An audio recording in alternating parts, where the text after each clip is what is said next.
حدیث شریف میں ہے کہ اللہ سے استخارہ کرنا اولاد آدم کی خوشبختی ہے اور اللہ سے استخارہ نہ کرنا اس کی بدبختی۔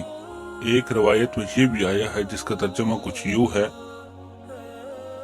نقصان نہیں اٹھاتا وہ شخص جو استخارہ کرتا ہے، اور پشیمان نہیں ہوتا وہ شخص جو مشورہ کر لیتا ہے۔ اور بعض احادیث میں یہ بھی آیا ہے جس کا ترجمہ کچھ یوں ہے: ابن آدم کی سعادت مندی مرضی الہی پر راضی ہونا ہے۔ حضرت جابر بن عبداللہ رضی اللہ تعالیٰ عنہ سے روایت ہے، وہ فرماتے ہیں کہ رسول اکرم صلی اللہ علیہ وآلہ وسلم ہم کو تمام کاموں میں استخارہ کرنے کی تعلیم اس طرح فرماتے جیسا کہ قرآن کی سورتوں کو پڑھنے کا اہتمام فرماتے تھے۔ آپ نے فرمایا کہ جس شخص نے کسی کام کے لیے استخارہ کیا اور اس میں اللہ رب العزت نے کوئی فیصلہ کر دیا، مثلا وہ مقصود پورا کر دیا یا اس سے دل کو ہٹا دیا یا ایسے اسباب بنائے جس سے وہ معاملہ خود ہی ہٹ گیا، اور بندہ اس فیصلہ سے راضی نہ ہوا، تو یہ ایک کبیرہ گناہ میں شامل ہوتا ہے۔ استخارہ کے لیے 3 باتیں بہت اہم ہیں۔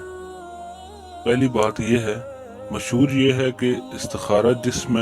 جس طرف دل مائل ہو اسی طرف خیر ہوتی ہے، اسی کو اختیار کرنا چاہیے، مگر حدیث میں اس کا کچھ ذکر نہیں ملتا۔ اس لیے استخارہ کے بعد جس جانب کو بھی اختیار کیا جائے گا اس میں خیر ہوگی، وہ کسی بھی جانب ہو، جس کی طرف دل زیادہ مائل ہو یا دوسری جانب ہو۔ غرض استخارہ کے بعد جس عمل پر بھی آپ قدم بڑھائیں گے اس میں خیر ہوگی۔ دوسری اہم بات یہ ہے، اس میں شک نہیں کہ اگر استخارہ کے بعد کسی جانب دل زیادہ مائل ہو تو استخارہ سے پہلے اس طرف زیادہ میلان نہ تھا، تو بظاہر یہ علامت اس کی ہے کہ اسی جانب کو اختیار کرنا چاہیے، مگر وجود اور لزوم کی علامت نہیں، اس لیے اس کے خلاف بھی اختیار کرنا جائز ہے۔ تیسری اہم بات یہ ہے، استخارہ کا مطلب یہ ہے کہ جب 2 جائز یا مستحب کاموں میں تردد ہو کہ ان میں سے کس کو اختیار کیا جائے، تو استخارہ کر کے جس طرف آپ کو دل چاہے اس طرف آپ چلے جائیں۔ پھر جس شک کو اختیار کر لیا اس کو اللہ رب العزت کی تجویز سمجھ کر اس سے راضی رہنا چاہیے اور یقین رکھنا چاہیے کہ اس میں خیر ہوگی۔ استخارہ کا طریقہ کچھ یوں ہے: بدھ، جمعرات اور جمعہ کی شب کو عشاء کی نماز کے بعد سب کاموں سے فارغ ہو کر بسم اللہ الرحمن الرحیم 300 مرتبہ پڑھیں اور سورہ علم نشرح 70 مرتبہ پڑھیں اور اپنے سینے پر پھونک ماریں اور اللہ رب العزت سے دعا کریں کہ فلاں کام جو میں کرنا چاہتا ہوں یا میرا ہونے والا ہے اس میں میری مدد فرمائیے، مجھے خواب میں، غنودگی میں یا کسی آواز دینے والے کی آواز سے معلوم کرا دیں کہ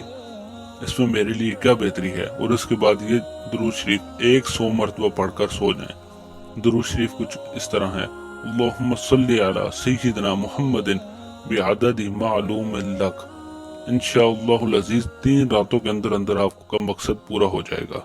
استخارہ کا دوسرا طریقہ، وضو کر کے آپ پاک کپڑے پہنے اور قبلہ کی طرف منہ کر کے لیٹ جائیں، سورہ شمس،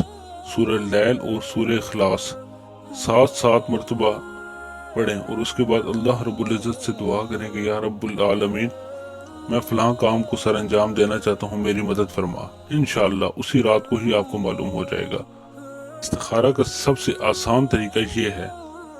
بعد نماز عشاء تازہ وضو کر کے پاک بستر پر بیٹھیں اور نبی اکرم صلی اللہ علیہ وآلہ وسلم پر درود بھیجیں، پھر 10 بار سورہ فاتحہ، 11 بار سورہ اخلاص اور آخر میں 3 مرتبہ پھر درود شریف پڑھ کر دائنی کروٹ کر کے